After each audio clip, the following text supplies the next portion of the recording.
Welcome. In this video we'll be going over single time constant circuits. The single time constant circuits and single time constant systems in general show up quite a bit in analog circuits, and so it's useful to go over them in some detail. So let's get started. So we have a single time constant circuit shown here. In this case we'll build it with a resistor R and a capacitor C. And this is a low-pass single-time constant circuit. Low-pass meaning that at high frequencies signals get attenuated, at low frequencies they get passed. So if we look at the transfer function from V in to V out, we find that the transfer function can be written as the impedance of this device, which is 1 over SC, divided by that same impedance, 1 over SC, and plus the impedance R here. So just an impedance divider. If we then just manipulate that slightly, we end up with this result here, that the transfer function is equal to 1 divided by 1 plus S times CR. If we define a time constant tau equal to RC, and then we can also define omega naught equal to 1 over tau, and that will equal then 1 over RC, since tau is equal to RC. We can write this time constant, or this transfer function for the circuit above, as 1 divided by 1 plus S tau, which is also can be written as 1 divided by 1 plus S over omega naught, since omega naught is equal to 1 over tau. So in this case, this transfer function that we have will have a DC gain of 1, because if we let S go to 0 for DC signals, we let j omega go to 0, we let omega go to 0, and we let S equal j omega, then we see that this DC gain for this will be a 1. In general, we can write a low pass single time constant shown like this, where the numerator is k and divided by 1 plus S over omega naught, where again omega naught is always equal to 1 over tau, where tau is the time constant for this first order transfer function. In the case it's generated with the above circuit, tau would be equal to RC, or omega naught would equal 1 over RC.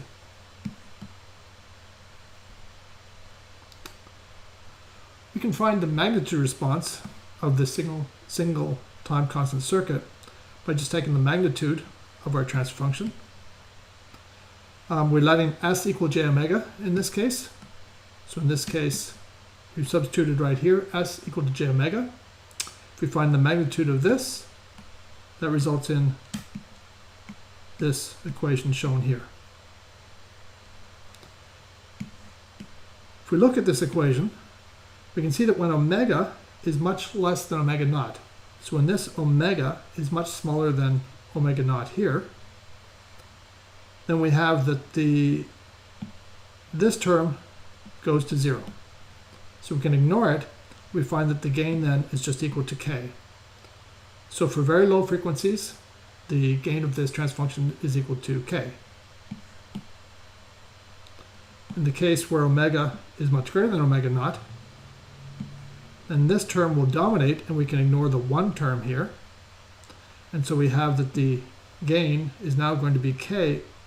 The gain will be equal to k omega over omega naught.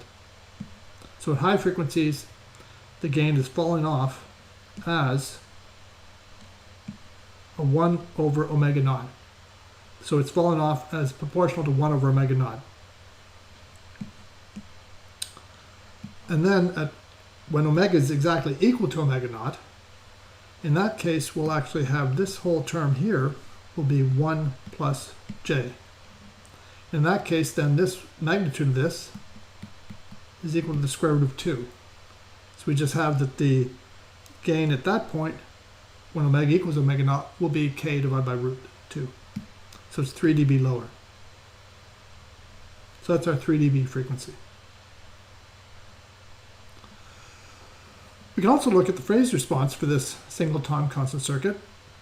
And as usual, we find the to find the phase, we look at the phase of the numerator and we subtract the phase of the denominator. So if we go to here, we see that the phase of the numerator is just the phase of k, and subtract the phase of the denominator, which is the phase of 1 plus j omega over omega naught. So that means our phase is just equal to minus arctan of omega over omega naught.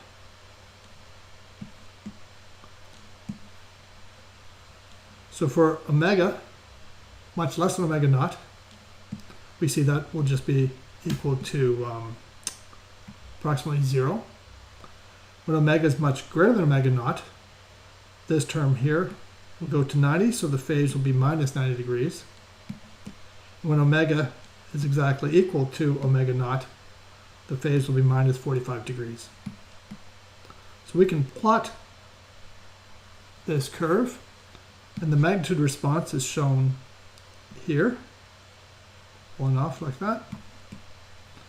We have our 3 dB frequency at this point, which in this case will be 1. Since we're plotting on the horizontal axis omega over omega naught. So we're plotting omega relative to omega naught. And this is on a log scale here. So we have a log scale that we're using for the frequency axis, for the horizontal axis. And we have we're 3 dB down then, right at omega equal to omega naught, or omega over omega naught equal to 1. We also find that it's dropping at minus 20 dB per decade, or equivalently minus 6 dB per decade, because it's dropping as 1 over omega naught. Or sorry, it's dropping as 1 over omega. If we look at the phase, and plot the phase for this again on a log scale, and the horizontal axis is omega over omega naught, we find that the phase, as we said, is exactly 45 for the case when omega over omega naught equals 1. At very high frequencies, the phase goes to minus 90. At very low frequencies, the phase, very low frequencies will occur very far to the left here. Right, this is equal to 0.1, this is 1. This is omega over omega naught equal to 0.1 is the left one. This would be 0.01, and as we go further and further to the left, we'll finally reach DC value. So on this log scale, the DC value will be extremely far to the left, infinitely far to the left. But anyway, as we go low frequency, we see that we approach 0, and when omega over omega naught is 0.1, so it's 1/10 of omega naught, our phase is approximately minus 5.7 degrees. And when it's about 10 times, when omega over omega naught is 10, so omega is 10 times omega naught, then our phase is 5.7 degrees smaller than minus 90 degrees, or above that. So it's about minus 84 degrees at that point.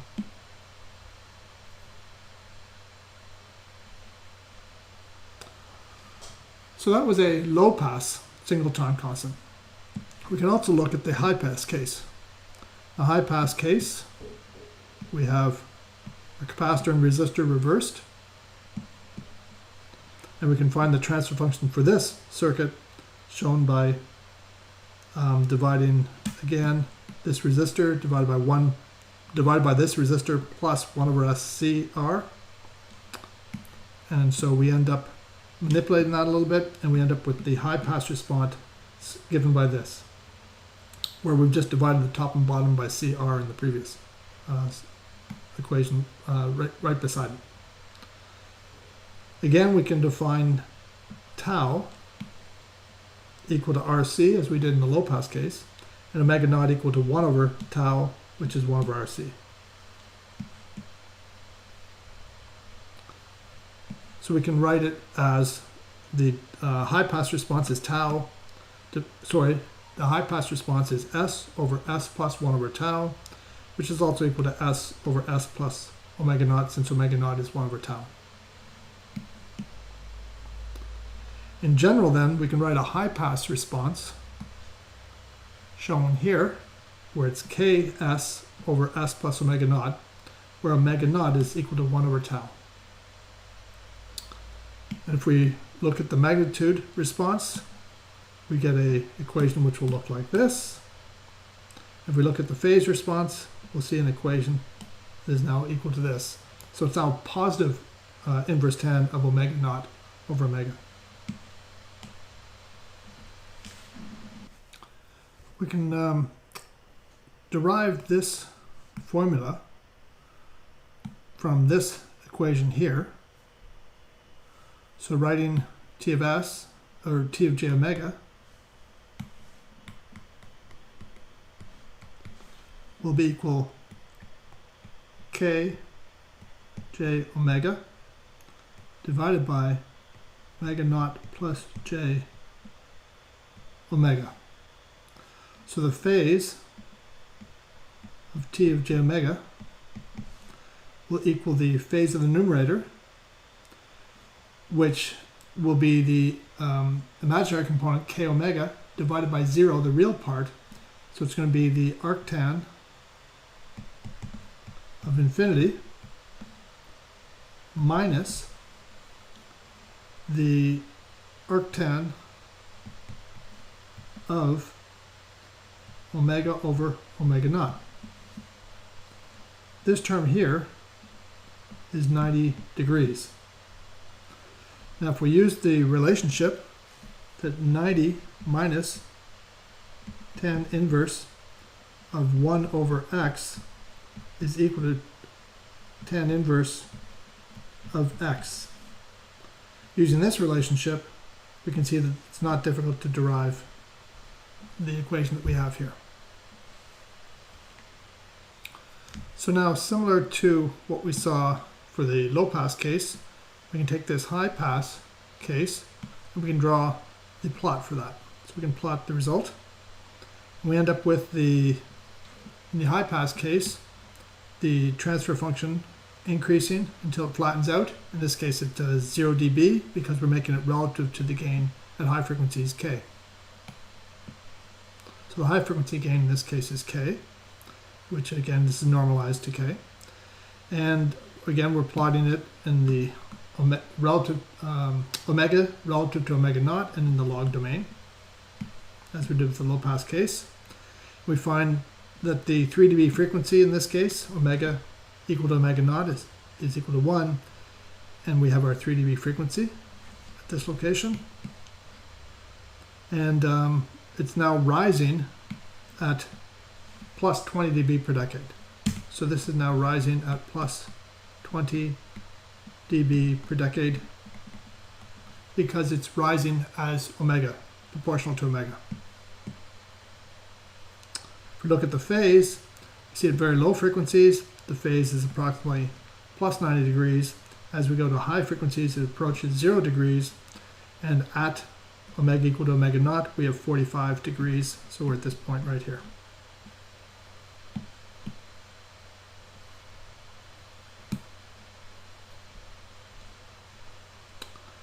Next, we'd like to look at the step response of single time constant circuits. So in general, we can write the step response. So this is applying an input step.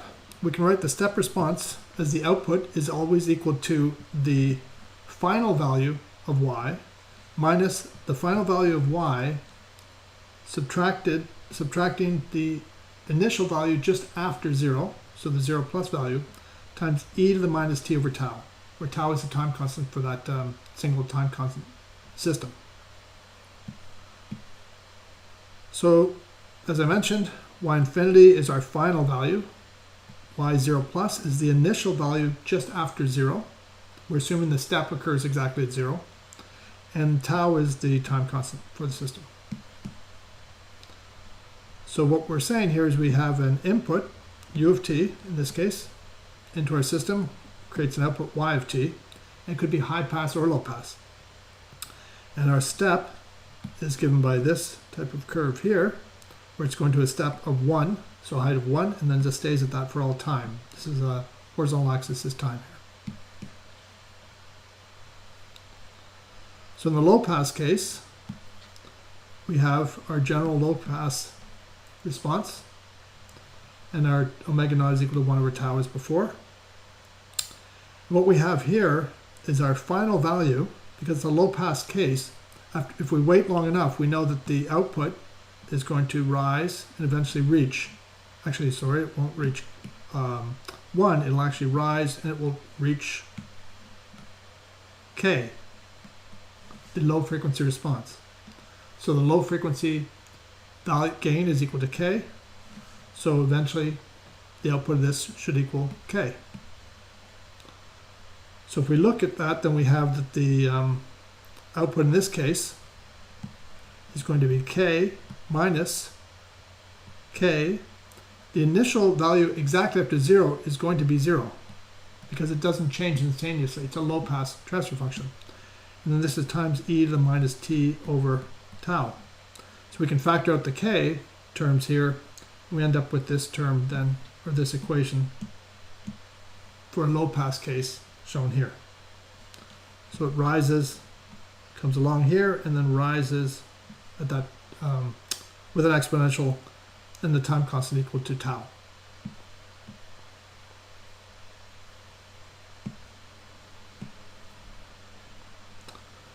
If you work out the slope, just take the derivative of this with respect to time, you find the slope at this point here, so at t equal to 0, is equal to k over tau. In the high pass case, we have this as our formula. Omega is equal to 1 over tau. In this case, when we first put a step into our system, the output will jump amount of k, because that's our high frequency gain. So the high frequency gain is k. We have a step of 1, so we expect the output to jump the value of k. We know that if we wait long enough, the output will approach 0 because we put a step into it. It has a DC content in it, but it's a high pass, so it removes all the DC. So eventually we'll just reach 0 as our final value. So if we go back to our equation, then we have that for a high pass case, y infinity is 0. This is also 0, and this is k. So the two negatives here cancel each other out, and we just have k e to the minus t over tau. So we have, for a high pass case, that y is equal to k times e to the minus t over tau. In this case, the slope at time t equal to 0 will be minus k over tau.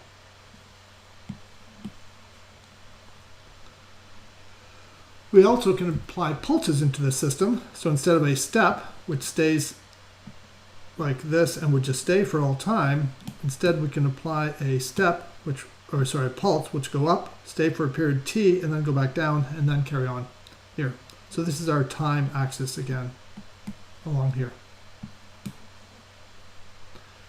In that case, on a low pass, we'll see a curve that looks something like this, heading towards k. And if we wait long enough, and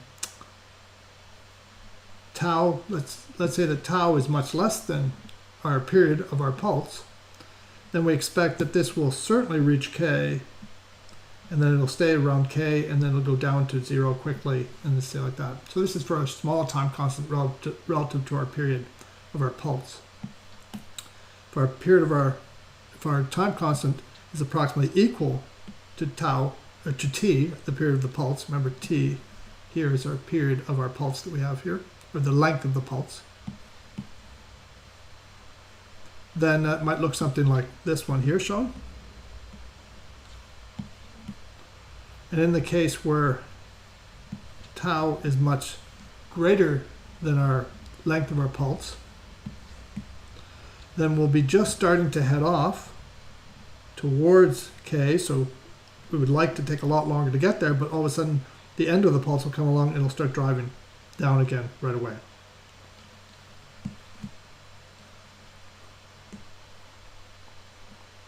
The high pass response for a single time constant system,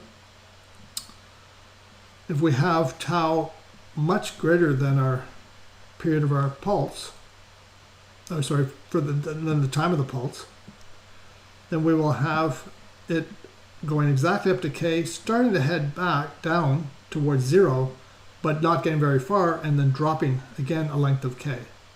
A length of k because we're rising, the input is rising with 1, and then dropping with 1. And so in this case, the output will rise at k, size of k, and drop a size of k. So that change will be k there. And if this is the case where tau might be comparable to the period of the pulse. And finally, in the case where we have tau much less than the period, we'd get these very sharp points here where it would drop very rapidly because the time constant is so small relative to our period. It would go effectively to 0 and then do that again, the opposite direction. The average of this, if we integrated this curve, remember this is versus time, if we integrated that over all term, because it's a high pass, it must average out to 0. So if you integrated this curve over time, it would equal 0. If you integrated this curve over time, it would also equal 0, because the output, there's no DC that passes through this system, a high pass system.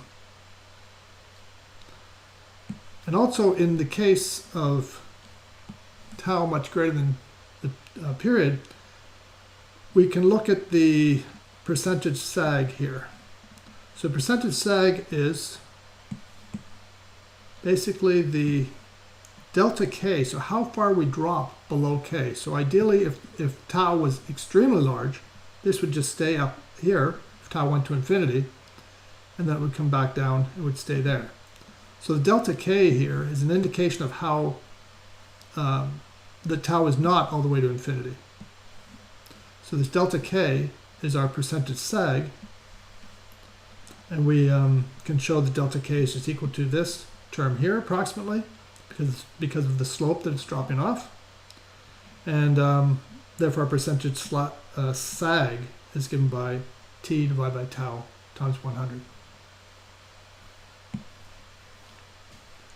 So we've looked at single time constant systems and the transfer functions, but now let's get back to circuits.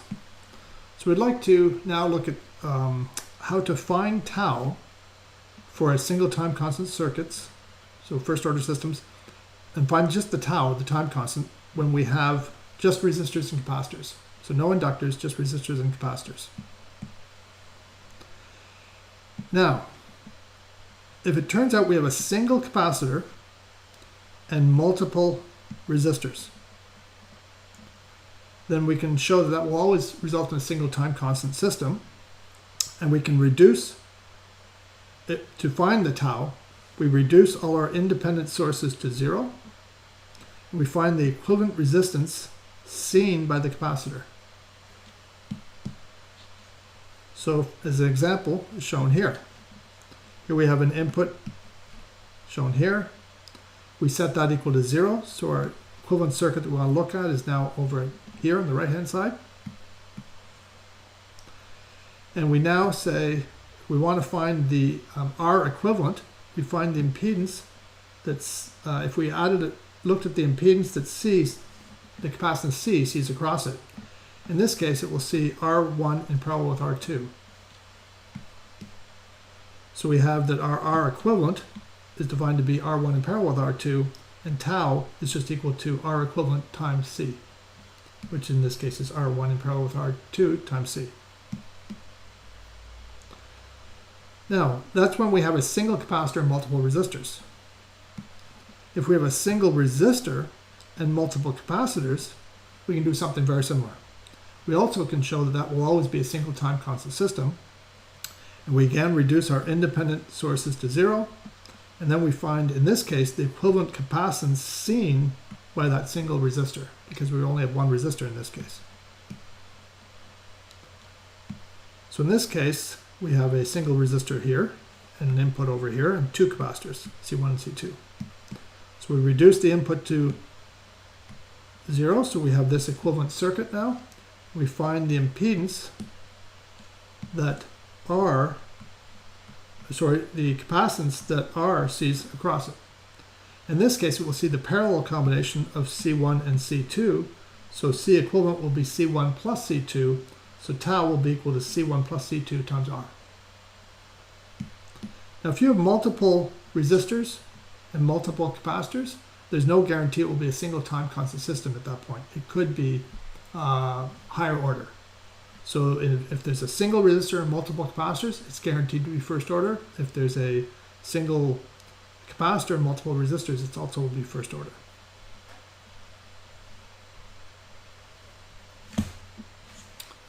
So here's an example that we can look at where we have two resistors, R1 and R2, and a single capacitor, C.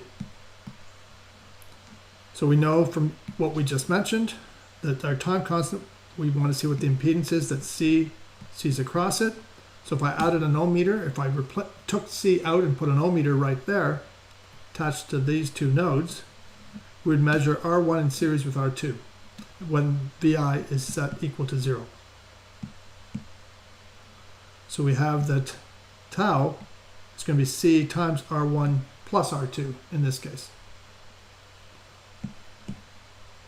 And so our omega 3 dB will be 1 over tau, where tau is given by that value. And our high frequency gain, we know that when we look at very high frequencies, our capacitor will look like a short circuit here. And so our high frequency gain is just going to look like a resistor divider, R2 divided by R1 plus R2. So our high frequency gain we know is given by this equation. So we know tau, we know the high frequency gain. And so we can then know that we can draw our transfer function for this. We know the high frequency gain is given by this value here. We know the 3 dB frequency is given by 1 over tau. And so we can plot now our curve shown like this.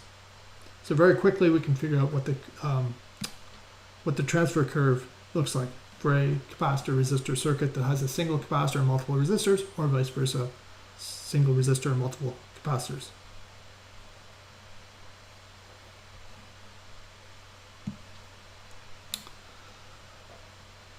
So now, if we have real axis poles and zeros, we can draw something called a Bode plot.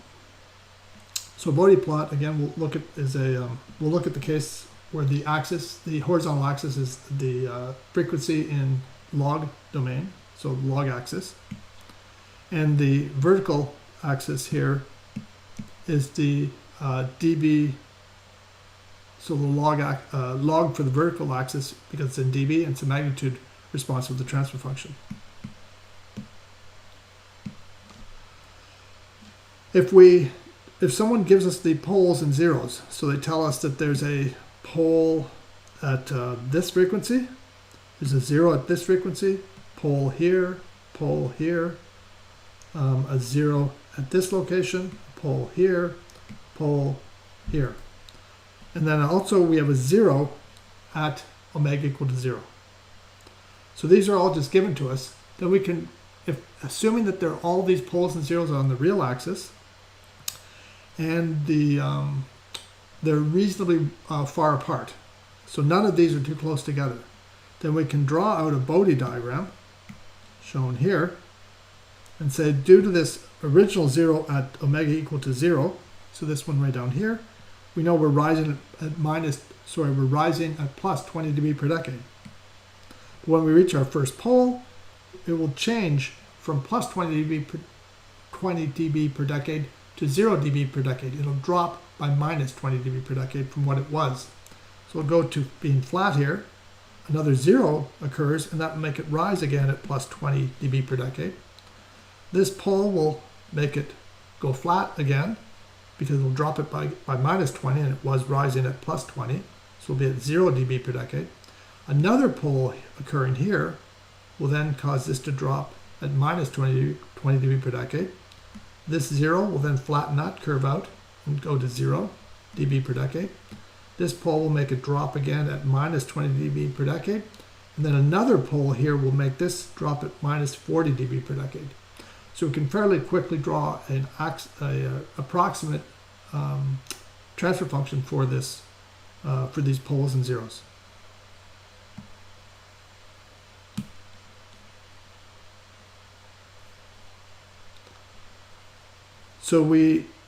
And the nice thing about this is we know we can find the poles very quickly using time constants, so using tau.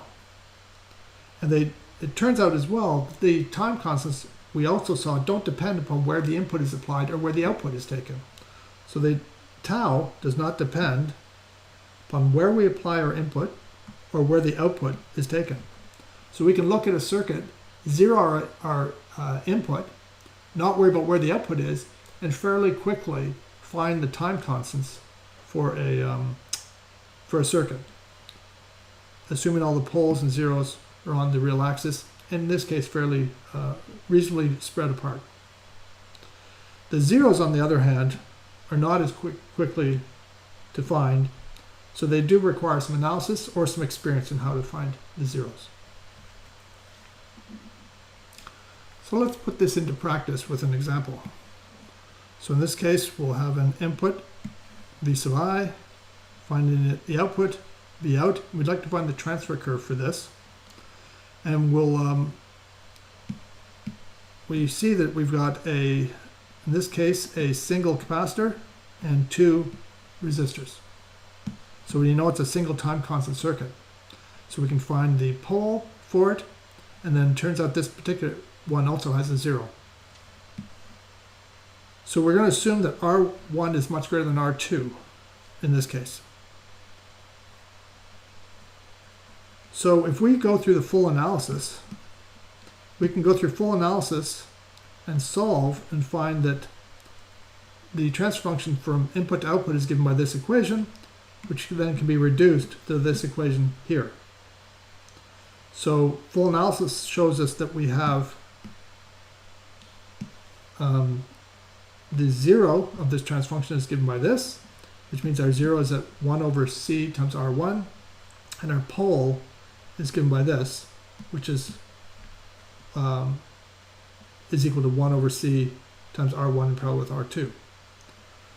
So that's using full analysis. But could we have done this with inspection using the technique we just discussed? So yes. So instead we could say, we'd like to find just this part first without having to write out this analysis. So let's assume that we never found any of this here at all. So what we can do is we can, again, going back to this circuit, is set this equal to 0. And we see that the impedance seen across this capacitor here, looking this way and this way, will be R1 in parallel with R2. So we can immediately write down that the time constant for our pole is C times R1 in parallel with R2. So omega P is equal to this. So we've gotten this immediately without having to do any analysis at all. Now for the zero, it turns out that the zero is equal to C times R1, which means that our zero is equal to 1 over C times R1, which we have from up here where we did analysis. This one needs some experience, so this is not always something that's easier to get. But we can see that this is true because in this case here, when this impedance becomes equivalent to this impedance R1 in size, it'll be complex. Remember, it's a 1 over S j omega for C, so this is equal to 1 over j omega C. So when the complex value, when the magnitude of this is equal to R1, then that's when the zero will occur. Because that's when when the impedance was much, much smaller than R1 was dominated. Sorry, when the impedance was much, much smaller, then the impedance will look like just the capacitor, but a very small value. When the impedance is much larger, then R1 is the impedance here. But right in the middle is where it's halfway, and this root 2 term occurs. So by inspection, it's actually, with some experience, you can quickly see that the zero is determined by just C and R1, and you get this form. Now, once you have that, we know what omega Z is. We know what omega P is. So now we just need to know what is the low frequency gain and the high frequency gain. Well, in this case here, the low frequency gain will be when this is an open circuit, because the capacitance goes to infinite impedance at low frequencies. So the low frequency gain is just R2 divided by R1 plus R2. The high frequency gain is when this capacitance is going to look like a short circuit. So the high frequency gain is just 1. V out equals VI. So we put those two together. You can quickly plot this. We found omega Z, we found omega P, we now know the low frequency gain, we know the high frequency gain, and we never had to actually solve and do full analysis for this circuit. So you can quickly get some insight perhaps into what you're working with.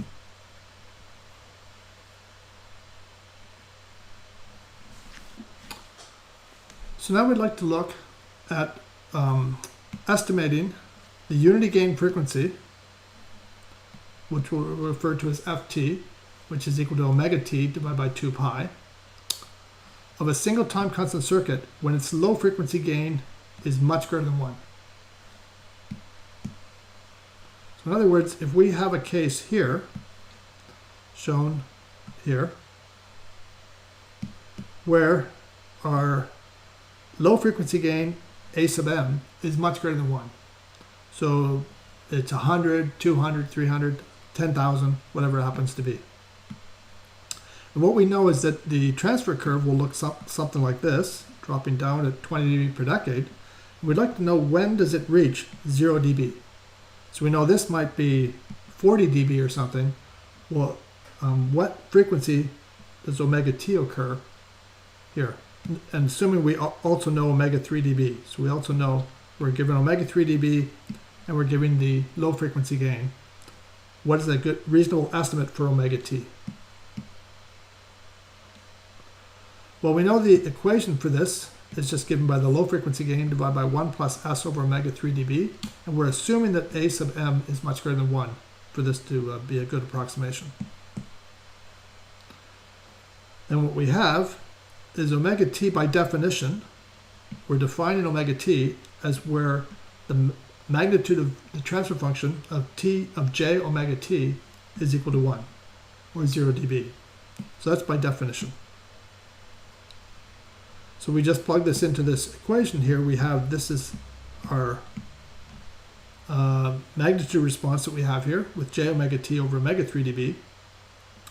But what we know is that omega t is going to be much greater than omega 3 dB because omega A sub m is much greater than 1. The DC gain was much greater than 1. So we can immediately say that this term here is going to be much greater than 1. So we can ignore the 1 term here. So we're going to set that equal to 0. So then we have that this is approximately given by this equation here now. Well, in this one here, because we're finding the magnitude response, so j just drops out, and we can quickly find that omega t then is just equal to approximately the magnitude of the gain A sub m times omega 3 dB. Or in other words, the Ft, if we want to work in hertz rather than in radians per second, is the magnitude of the DC gain times F3 dB. So we can quickly do this approximation. We see we'll use this quite a bit because we'll have many circuits where the low frequency gain is fairly large, especially in op amps. And that ends this lecture. Thanks for watching.